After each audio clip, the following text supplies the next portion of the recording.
Good morning and welcome to Football League World TV. My name is Ned Holmes and this is the EFL Weekend Review Show. We might not have had as many sort of stoppage time and goals and late equalisers as we did last weekend, but it was certainly a weekend stock full of exciting EFL action. And to break down the best games from the weekend, I'm joined by my Football League World colleagues, Billy Mulley and Chris Thorpe. Billy, how are you doing this morning?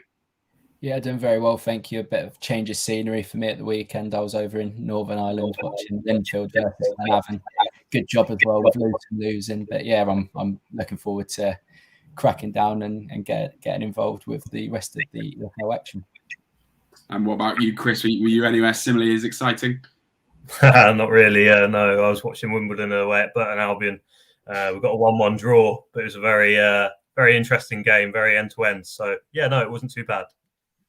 Well, we won't be talking Linfield, and unfortunately, we won't be covering the Burton Albion Wimbledon draw. But as I said, we do have some fantastic games to cover. But before we get started, just a reminder to please like this video, subscribe to Football League World TV on YouTube as we close in on 1,000 subscribers. And please do let us know if you were at a game on the weekend or if you have any thoughts or questions for the panel.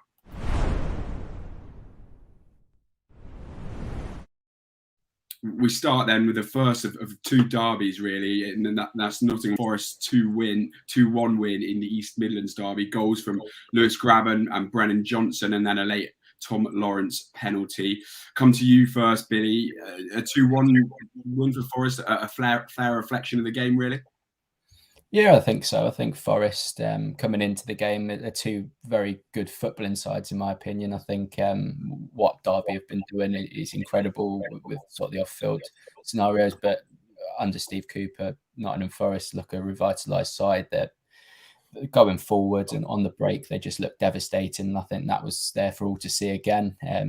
Derby seeing a lot of the ball, early exchanges, but the pace that they break at Forest and, that sustained attacking pressure and some of the players that they've got within the squad, it was really, really good to see, made for a good viewing. The early kickoff, and we'll come on to it as well, but the Bristol City Cardiff game was just as exciting. So, I think Forest were full value for their win. They played some very, very good football, and good to see Lewis Grabban continue scoring goals at this level. I think with Keenan Davis coming in, I think it led a few fans to believe that it would be Grabban who might drop out the side, but he appears to be scoring goals, and he's doing very well at it. And the crowd as well at Nottingham Forest made for spectacular viewing, and it just looked a really good occasion for Nottingham Forest fans. And I think that they'll be confident with their result, confident with the performance to keep on going, and try and trouble those playoff positions. Absolutely. Quite a few positives coming out for it, really, not least the performance of Brennan Johnson, and another goal for him in a week that saw sort of reports suggesting that the Brentford weren't willing to stretch to the 18 million that Forest wanted it, and Thomas Frank coming out to say Championship players are too expensive. So that it looks as though he might be staying. But Chris, one man that was missing was Joe Worrell. We're hearing he's out for 4 to 6 weeks now. Just how much of a blow is that? And I guess, how important does that make the signing of Cook look? Yes, it's a massive blow. There's no doubt about that. You just have to look at how good he's been for them. Obviously not just this season, but also the past seasons as well, since he come back from Rangers and that loan spell. Steve Cook's done really well since he came in. So perhaps it's not as much of a blow as it would have been if they hadn't brought in another centre-back. But there's still some time left in the window. Perhaps they'll maybe look at a loan signing to just cover that position for at least the weeks that Worrell will be on the sideline. So it'd be interesting to see what they do with that one. Absolutely. And staying with you, Chris, obviously an East Midlands derby defeat is never a good thing for the Rams, but I guess following on from a week, when there's been a lot of talk about, how long the future of the club's going to go on. There's been EFL expulsion and liquidation, those sort of really scary words for EFL fans talked about. Wayne Rooney's side showed a lot of fight, a lot of battle. They continue to be a real credit to their fans on the pitch, don't they? Yeah, definitely. They're, focusing on their jobs, which is obviously what goes on the pitch. I'm sure they don't want to get too involved in what goes on off the pitch, because there is so much noise going on, whether it's about the takeover, whether it's about players' contracts.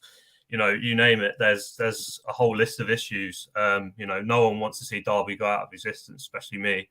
I've seen something similar happen to Bury in the past, Wimbledon, if you want to go even further back. So, the sooner they get sorted, the better, really. And credit to Rooney and the players. They've done really well to focus on the task in hand.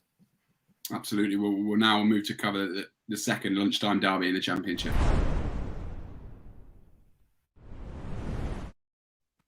Bristol City made it a clean sweep of 7-side derby wins with a 3-2 win over Cardiff City. A brace for Chris Martin and Andy Vyman getting a third, cancelling out goals from Jamie Collins and Max Waters. Martin looked refreshed. He's been given a bit of a pause with Semenyo coming to the side. A goal from Vyman as well, Billy. But Anton Semenyo, hard to ignore again, really. I think that's 3 goals and 4 assists in his last 6 games now. Just how impressed were you with the young City forward? Yeah, very good display. And, he's had his struggles in a Bristol City shirt, whether it be, time on the sideline or just struggling to actually break into the side. But he's in that kind of devastating form at the moment that can't be ignored. Been knocking on Pearson's door for a while and deserved his chance in the team. And he's taken it very, very well. So he's a player that's got the pace, the power, he's got the dribbling ability, that final third quality as he's showing now. So he really is a player that's got it all at the moment. You combine that with, Vyman and what Alex Scott has been doing this season, and you're starting to see a front line, sort of an attacking lineup that's going to cause a lot of trouble in this division. And I think we were talking a little bit off air that, it's the big game, as we call it, Luton v Bristol City, that we're all looking forward to. And it seems that what you're saying there about the attacking front line, there's a lot of goals in there, but equally, as we've seen against Cardiff, that there's defensive frailties at the moment, which I think it's now 6 games in a row in the league where Bristol City have conceded at least 2 goals. So at the moment, it's clear to see where the issues lay. But all in all, it was a very good victory for Bristol City in a 7-side derby, and they'll full value for it. Absolutely, and you touched upon it there, that defensive frailty, not helped really by this sort of central midfield injury issues. Matty James missed the game, and Andy King came off early, and King off early, Billy, meaning that Alex Scott was forced to drop back into a sort of deeper midfield role next to Hanno Masengo. I mean, obviously that they're 2 players that look to have a really exciting future, and we're here. Alex Scott does like to play in that deeper role, but does that King injury perhaps raise question marks over the decision to let Tyreek Bakinson leave on loan to Ipswich? We know obviously that Nigel Pearson was of the opinion that if he didn't want to be here, he shouldn't be. But do you think City look a bit short in midfield now? Yeah, I certainly think they look a little bit short, but I think that a thing at Bristol City, it has been since the start of the window, is that they need to let players go on before they can recruit. So I wonder if something's in the pipeline, whether a midfield addition is on its way, sort of allowed the departure of Backinson, a player that had his struggles as well to get into the first team environment and hasn't been able to sort of maintain that spot. Of course, injury, it seems that when something like that happens, it just seems that the luck is against you. So it'll be interesting to see what Bristol City do. As you say, Alex Scott came in and, he's shown real versatility this season, being able to play as a number 10 deeper and sort of that midfield role that he has been occupying out on the wing. He's shown real good versatility at such a young age. And, he's a really, really exciting player. And the fact that he is adding this sort of midfield experience to his game now can only, benefit him as a player. Absolutely. And talking about another young midfielder then, Chris, one of the few real positives, I guess, for Cardiff City in this game was the performance of Tommy Doyle. Came in the week from Manchester City on loan. I think a few of us were quite surprised to see him sort of thrown straight in, but he really impressed me. Yeah, I think you get a lot of these Manchester City loanees. They come from an academy that's fast becoming one of the best in terms of developmental potential in the country. I know, they might not have had success in the FA Youth Cup like, the likes of Chelsea and Arsenal, But if you look at the money they've put in there and the investment in facilities, it's paying off. And that's why when these loan players go out to the Football League, they impress because they're technically good. And yeah, he didn't look out of place despite his lack of experience and age. So I'd like to think that he's going to go from strength to strength, playing with more experienced players, as we've seen with his namesake Doyle at Sunderland and also Bazunu at Portsmouth. So yeah, no, it'd be interesting to see how he gets on after such a good performance. Absolutely. And just staying with you, Chris, and Cardiff, a defeat that leaves them still sort of teetering just 2 places above the relegation zone now. Are you worried about the Bluebirds sort of moving forward and the prospect of relegation? I think they've got a strong enough squad to stay up. I like to think they might, maybe get one in before the deadline as well. It's a really strange one, really. I thought Steve Morrison was a bit of a strange appointment in my book.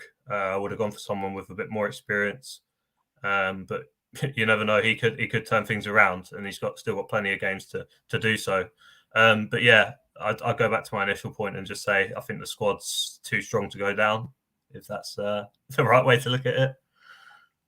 Well, some positivity coming out from Chris Thorpe for Cardiff fans then.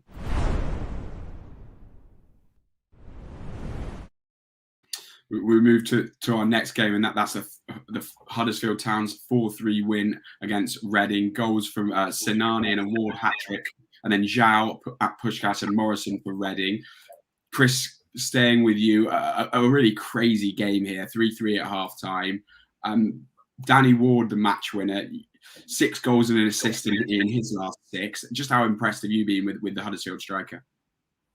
Yeah, he's been great. I mean, with Huddersfield, their main problem over the past few seasons of being in the championships, they haven't had a regular goal scorer. So if he can keep harnessing that sort of form and thriving on the service that is being given, I think he can, easily finish with a very good return. He's already well on the way to doing that. I just think he's such a hard presence to sort of deal with because of how physical he is and how powerful he is. And I do think that most defenders actually struggle to know how to deal with him, really. And at the same time, if they're occupied by him, there's a lot of other players in the Huddersfield team that can cause a threat to the opposition. So he's so effective, to be honest. Absolutely.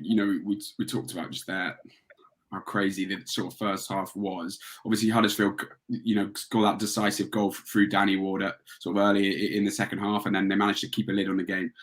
Take all 3 points. Just how important, Chris, would you say, coming out of games like that are a bit crazy and a bit, unpredictable in the Championship, coming out of those games with 3 points, just how important could that be for Huddersfield in maintaining their playoff push?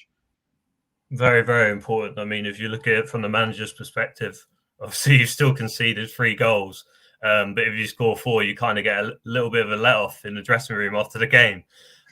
So yeah, no, it's something that you're obviously going to think's a massive positive, and it does show that they've got goals in the side. But they'll be wanting to shore up the back line moving forward into the next games. But as long as you come away for the 3 points, that's all that matters at the end of the day. It's a results-based business. Billy, frustrating, as Chris said, for Reading to have scored 3 goals and come away with nothing, and obviously it's been a difficult period for them. But how much of a positive is it to see Lucas Zhao fit and firing for Reading fans, and I guess for fans of the EFL in general? Yeah, it's great to see him. Having him away for so long has been a big blow for Reading, obviously. But I think you combine that with the extent of injuries they've had, and it's just been sort of a torturous time for them.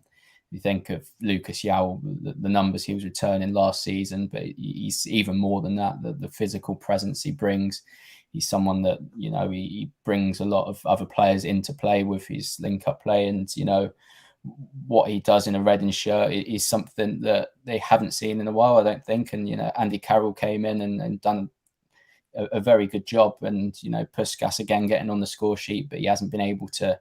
He hasn't been able to fill the shoes of Lucas Zhao in a while. So I think it's exciting to have him back, obviously, amidst all this problems still going on with Reading. But I feel that if any other club was dealt sort of the same injury crisis and the difficulties that Reading face at the moment, they'd be in a very similar position. So I'd still find this a bit of a false position, because Reading, in terms of the squad they do possess when all is available, is a very good, very, very good side in this division. So yeah, it would be good to see all these players come back into the side, and starting with Yao, I think it's a slight positive in a sort of difficult period for them.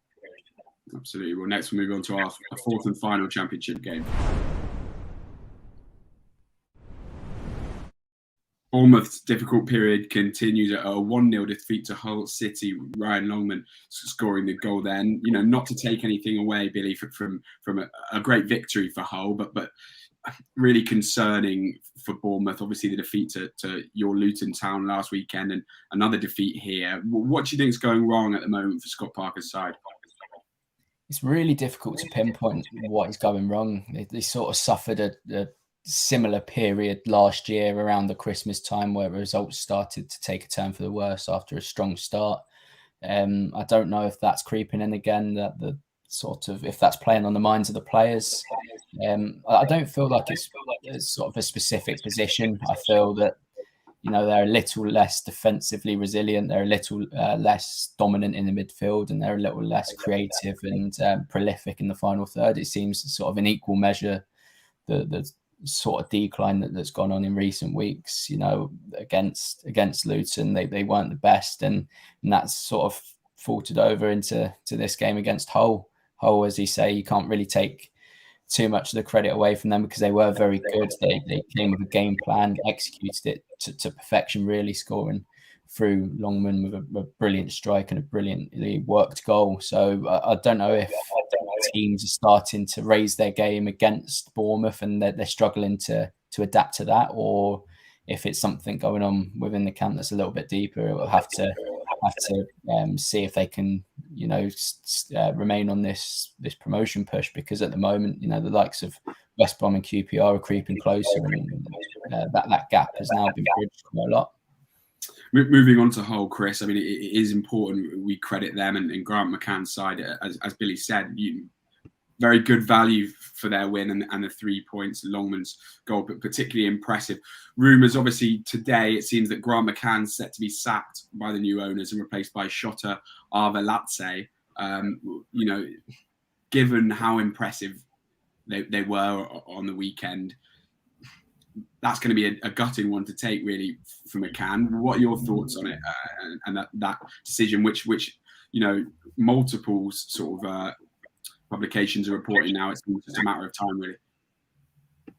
I think it's shocking, to be honest. You know, I know new owners have a habit of doing this, but at the end of the day, the guy won a league title like half a year ago. So it's a bit crazy for me. I think they should at least give him a few weeks to see how he gets on before making such a knee-jerk change.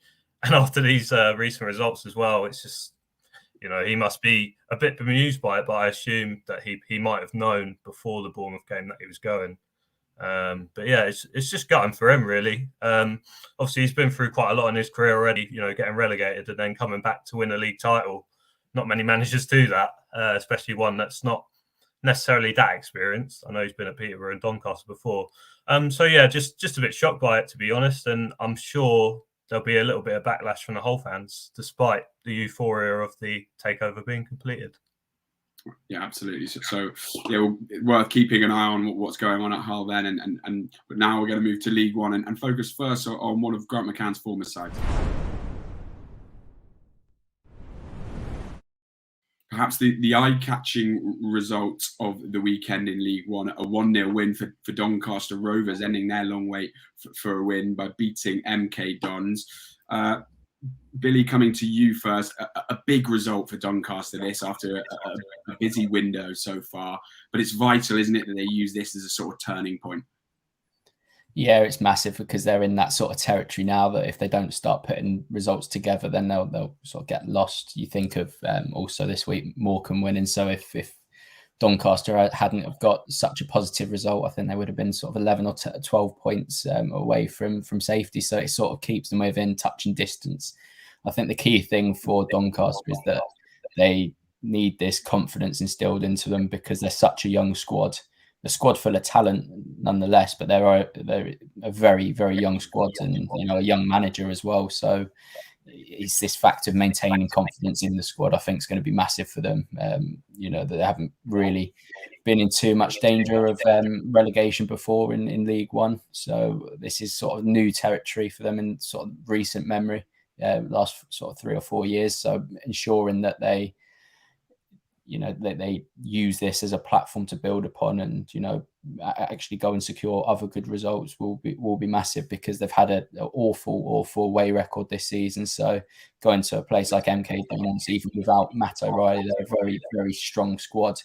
So to go there and secure a positive result could be massive, and could be a pivotal moment in the grand scheme of things. Yeah, you spoke about sort of trying to keep that squad confidence and squad morale high at Doncaster now. The arrivals of players like Ollie Younger and Josh Martin will help to do that, won't they? Were you impressed by those two signings in the 1-0 win? Yeah, I was surprised that they both that the moves were sanctioned in the first place. I think Josh Martin particularly is a very good player. He got a lot of potential to become a very, very good player at this level. So to have him in a side that's fighting relegation, and that could be the kind of thing that could be crucial in turning things for Doncaster. Obviously, a lot of young players already in that squad as well. So adding young quality talent seems to be their approach to getting out of the rut they're in. So it'll be interesting to see what kind of impact they'll have as the season progresses. And I think it all does come down to this confidence factor. If they can maintain this and keep Moat as quite a difficult place to come to, I think, and pick up results like this, every now and then pick up a good away win, I think that they'll definitely take their fight of fighting relegation right to the end. Absolutely. Chris, I'll come to you really then to talk about MK Dons. It's difficult really to know how much to read into this, isn't it? I mean, is this just a blip, or after the departure of Matt O'Reilly, is there perhaps cause for concern now, or what do you make of it? I think it's a bit of a blip for them, really. Whether I like it or not, they're one of the better teams in the division, and I think they'll be right up there for the playoffs. They play some brilliant football. Don't quote me too much on that, because I don't really give them much credit for obvious reasons.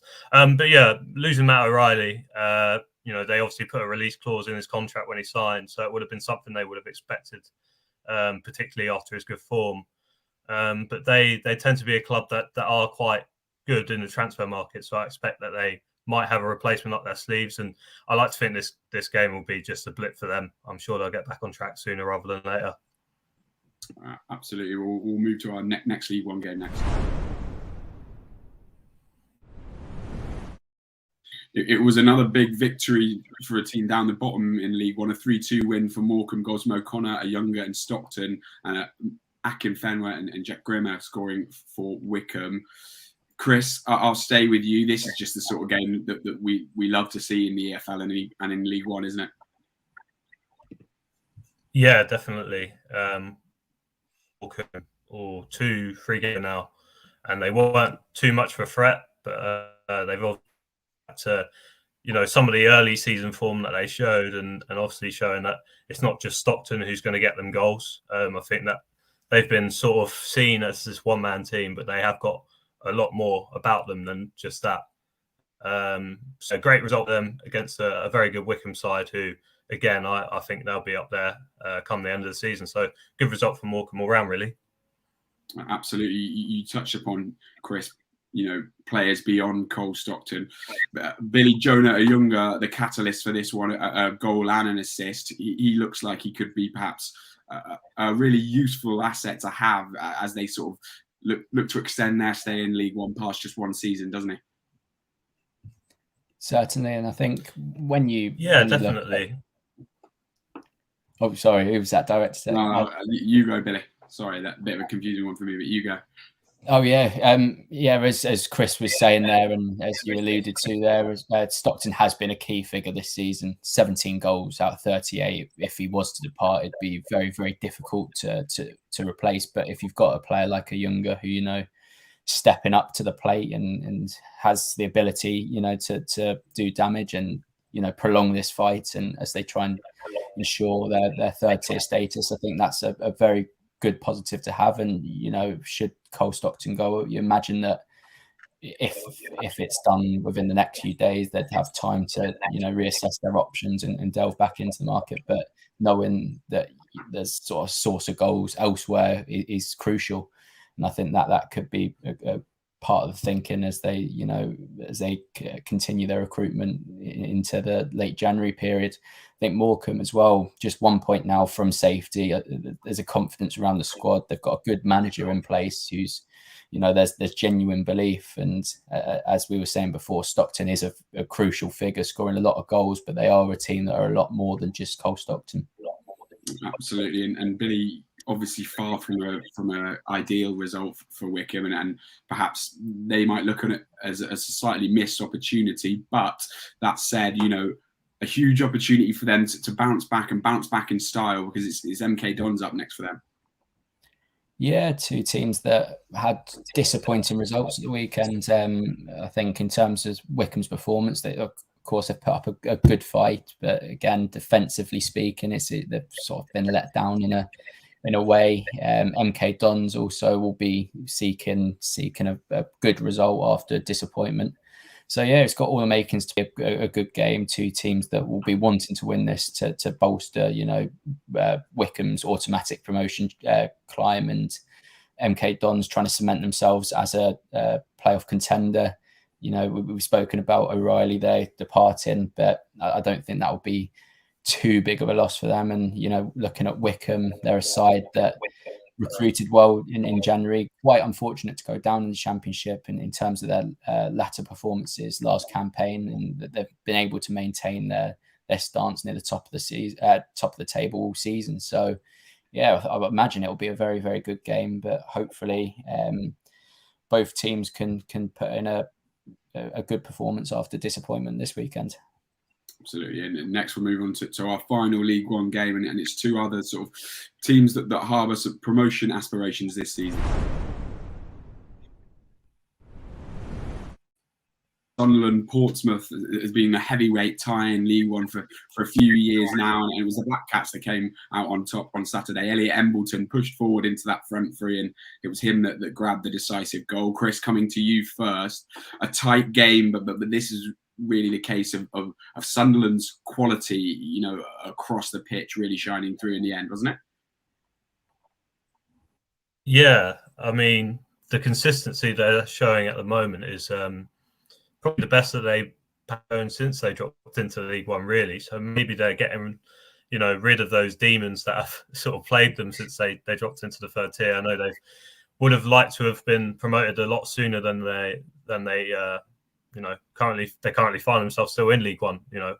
They were expected now, but they're not, obviously. But no, really good performance. They're keeping a lot of clean sheets. They seem a lot more defensively solid this season than previous seasons, and I think that's down to the recruitment again. Been really good, and also Lee Johnson developing more as a coach. I think he's done an excellent job since he went in there. Absolutely. And Billy, turning to Pompey, that it is 4 games without a win for them now, but that they've gone toe to toe with a team that a really strong Sunderland team here, and they're still very much within touching distance. No, not too many reasons really to panic just yet. No, and I guess bringing in Tyler Walker, who who can go on to succeed with Portsmouth this season, in what remains of this season. Very good player, but he's just sort of finding his feet in this division again, finding his feet within a Portsmouth side that have struggled for goals in a general sense this season. A lot of focus on Ronan Curtis and Marcus Harness, but having a player down the middle like Tyler Walker could be massive in what remains of the season. So it'll be interesting to see whether this sort of form's just a bit of a blip, whether it's the fact that they've come up against tough opposition. I feel that Cowley is a manager that can bounce back very well, and they're never too far away from a good run. Recruited quite well in the summer, and see what else they can do and what remains. But I don't think they'll be too disheartened from a narrow loss at Sunderland. You know, Stadium of Light's been a fortress this season. Sunderland probably possessed the best squad at the moment that they have done in League One in the 4 seasons that they've been down. So yeah, I don't think Portsmouth will be too disheartened. They'll be wary that the sort of playoff pack will be sort of going away, and you know they're doing their own thing, and it's just a cause for staying with that and picking up enough points when they're not at their best to, you know, remain part of that playoff picture. So it'd be interesting to see if this is just a blip for Portsmouth. Sunderland, as we've spoken about, a very, very good side in this division. It's just whether Pompey can get Tyler Walker firing, and that could be crucial. Absolutely, a fantastic win certainly for Sunderland. But as you say, some definitely positivity for Portsmouth to take forward. It looks like we've lost Chris there, but we'll just crack on now with our final game, and it's from League Two. I was at the Bray Group Stadium for Leyton Orient versus Port Vale on Saturday, but it was a bit of a stale 0-0 draw. So we're going to shift our attention to Colchester United's 3-0 win against Salford City. Goals from Chambers, Kenlock and Andrews. Billy, a massive result for Colchester in the first game after Hayden Mullin's sacking, and interim Wayne Boss, you know, he's really thrust himself into the running, surely, to take permanent charge with this result. Yeah, brilliant result for Colchester, but not so brilliant for my accumulator, the one that let me down, unfortunately, which wasn't too happy at the time. But looking back and, you know, going through the game, Colchester could be really, really proud of this one.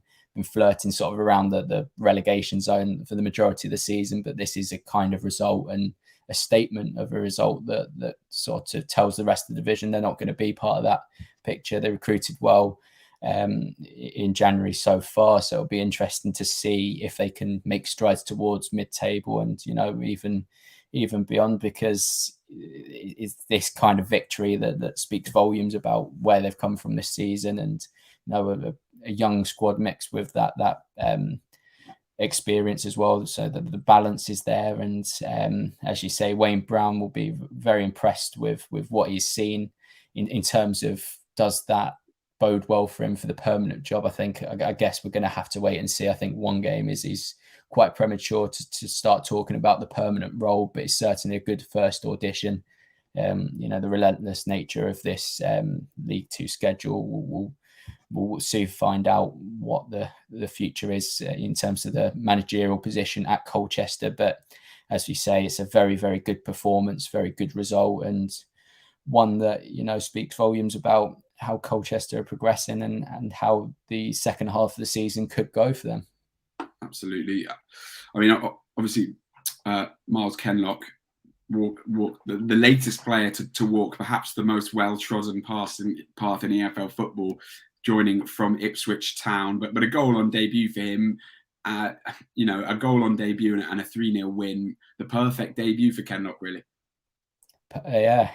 I don't think I could put it better. I think, you know, as we've just spoken about there, this Ipswich to Colchester path seems one that's working wonders at the moment. Probably a benefit of Ipswich shifting so many players on in the summer, and again this January it's sort of fallen into a similar kind of category. So yeah, it's interesting to see that their recruitment drive does not solely, but a lot of it comes through Ipswich at the moment. Obviously, a lot of players in that squad that Colchester view were probably better players in League Two, and, you know, could go on to League One as well. So yeah, so in terms of the business that they've done, I think it's definitely up there with the strongest so far. And I'm quite surprised to see Colchester at the near the bottom of the league as the season started after their recruitment drive. But again, it seems that this kind of result could revitalise their season against a tough competitor in Salford, who've been, you know, a team that have been consistently knocking on the door of the playoffs. I know this will dent them massively, but at the same time, going to Salford and winning 3-0, not many teams in the division will go and do that. Talking about Salford then, Billy, obviously the Matt Smith signing was quite an eye-catching one. I think a lot of people really impressed. Well, they'd convinced him, I guess, to drop down to League Two level, given that he seemed to be, through the first half of the season, a very capable Championship level striker. But, as you say, a setback for Salford's playoff hopes. This really, given that there were wins for Exeter, Mansfield and Newport, they're obviously still within touching distance. Do they have to worry a little bit about those teams around them, starting to build up some real steam? Yeah, I guess it's similar to what we were speaking about Portsmouth. Then it's just ensuring that they stay within that playoff picture, ensuring that that the teams above them don't go on a winning run and leave a team like Salford behind. As you say, Matt Smith, what an incredible sign at League Two level. I was thinking if he wasn't at Championship level, then it definitely would be high level League One, but he's gone down to League Two, and I think they'll start to reap the rewards soon, but not quite yet, as we've seen. Salford as well, just looking at the position in the table, still 7 points away from the all-important playoff positions, so still a lot of ground to make up for them at the moment.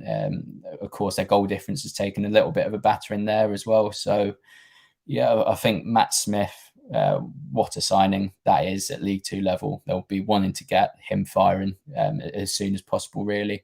And as we were saying, it's a relentless sort of schedule in the next few weeks, just across the entire EFL. So get him into form, and then I think the sky's the limit for Salford. And I think we're still looking at a playoff chaser here. Absolutely, certainly enough games, as you say, over the next few weeks for Salford really to make up for the lost points here.